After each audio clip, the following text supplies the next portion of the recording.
আসসালামু আলাইকুম ভাই, আপনারা সবাই আমার একটা হাদিস শুনেন।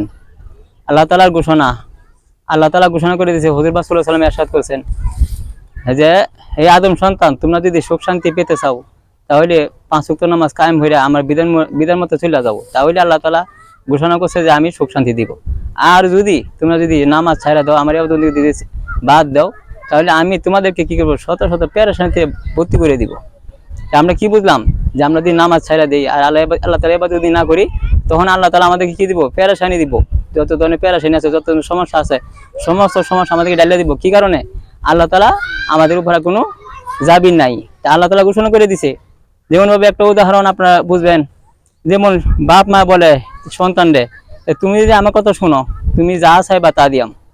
তুমি যদি সন্তানকে বাপ মা বলে, তুমি যদি আমার কথা শোনো, তুমি যা চাইবা তা দিয়াম।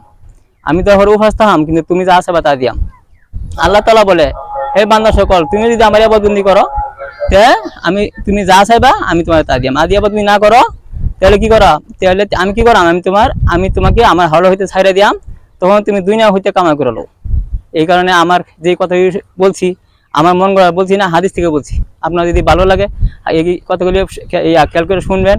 আর অন্য বাইরে যারা আমার আশপাশে যারা আছে, আপনার বন্ধু যারা আছে, তাদেরকে আপনি আর বেশি বেশি দেখবার মতো এই ব্যবস্থা করে দিবেন। তাহলে আপনারা কি করবেন, আমি নিজেও সবাই ভাগিব, আপনারাও সবাই ভাগিবেন।